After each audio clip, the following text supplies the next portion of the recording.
I just wanted to make a 1-year update video on the journey of recovery. Today's video, I'll be going over the current state of my shoulder.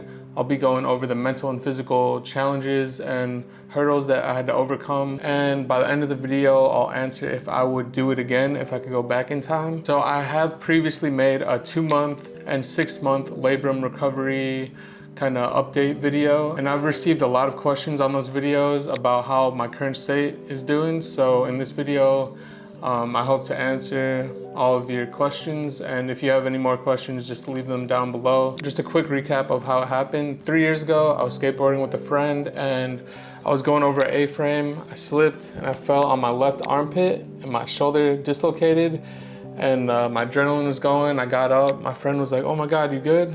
I was like, "Yeah," but I couldn't move my left arm. I was freaking out in my own head, but I tried as hard as I can, and then pop, it just popped right back in. Super painful. I was in pain for the next few days, but I actually got a sling and let it heal at home. I was doing all my research online, and actually over the months, I just let it heal on its own, and I was able to lift heavy again. I thought it was perfectly fine. But then fast forward to 2023, I was training for a Muay Thai fight in Thailand. While sparring, I subluxed my shoulder, which it rolled out of place while sparring, and it was really nasty feeling.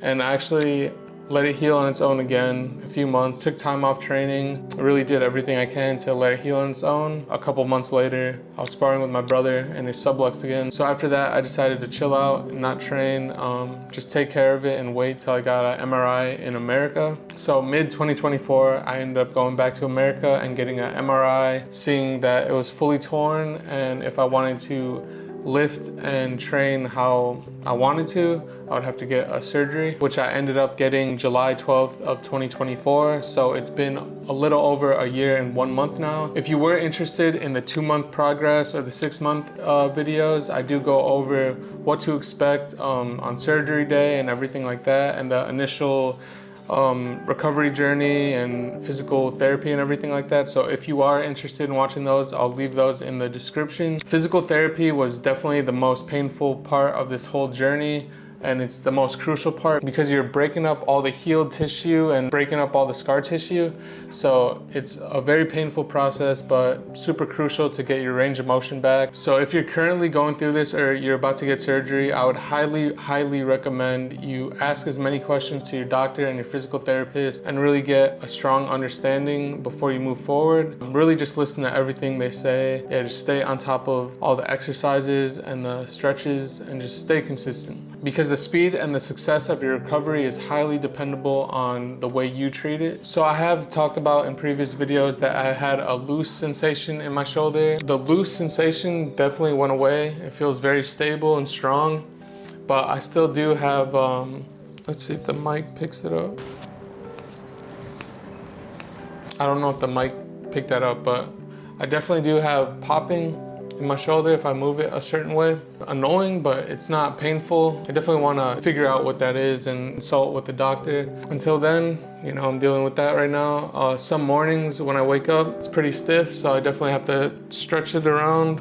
But after a few stretches, it feels completely fine. Before every workout, whether it's push or pull, I definitely make sure to stretch my shoulders a lot before doing any heavy lifting. And I am able to lift heavy now, train Muay Thai, and also do pull-ups, which is a huge bonus because before the surgery, that is the one thing that really scared me to do, because I had a super loose sensation anytime I was hanging from a bar, and now it feels way more strong and stable. So throughout the day, my shoulder doesn't bother me at all, but there are certain angles and weird motions where I definitely feel a little tightness and a little pain. It is definitely stretching it beyond normal range of motion. It's similar to the pain I would feel in physical therapy. So I believe it's just the scar tissue being stretched out. But other than that, it's healthy, it's strong, it's stable. I'd say it's about like 90% back to, at least like compared to my right shoulder. It's definitely stronger and more stable than it was before surgery, so that's a huge plus. If you have any other questions regarding the physical progress of my shoulder, just comment below and I'll get back to you. Now moving on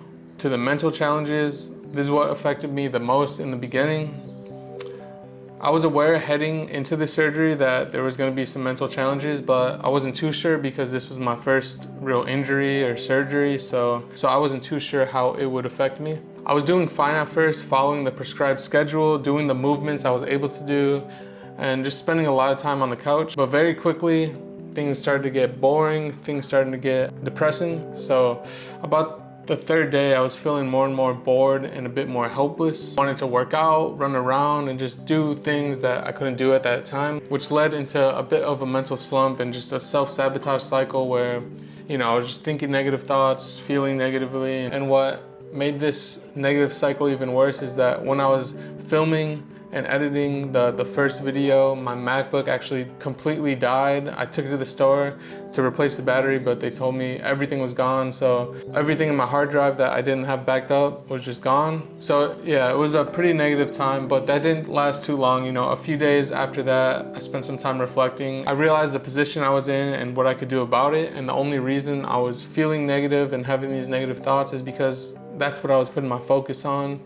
And so I started to put my attention and focus on what I could do and where I'm headed to on this, recovery journey. So I started to be way more optimistic, way more positive. So I consciously changed my perspective and chose to focus on the positive things, on what I was able to do. So I started working on some videos. I started working on the visions and goals that I have set out, and focused on where my shoulder is going to be, that it's going to heal better than it was before. Everything definitely took a 180 and started to head in a positive route. Maintaining this perspective helped so much along the journey of recovery, because when I started to go to the physical therapy sessions, I would show up with a great attitude, listen, ready to do the stretches and really put my all into recovering my shoulder. So that was one of the biggest takeaways, was getting over the mental challenges and overcoming any negative beliefs that I was having or limitations. At the end of the day, life is always going to have its ups and downs,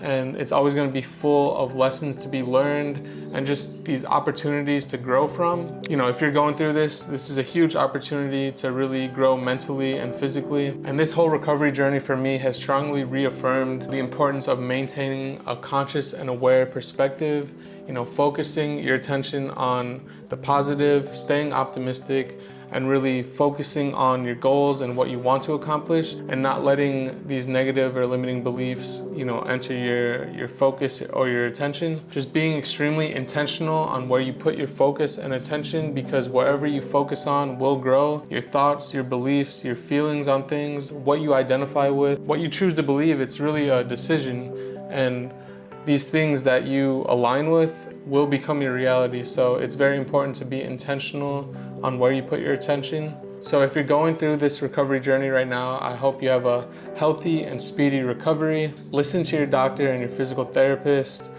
Stay disciplined with your stretches and your routine, and just never give up on yourself. I hope you're able to get some value out of this video. If you have any more questions, leave them down below. Truth and love always. Don't get brainwashed.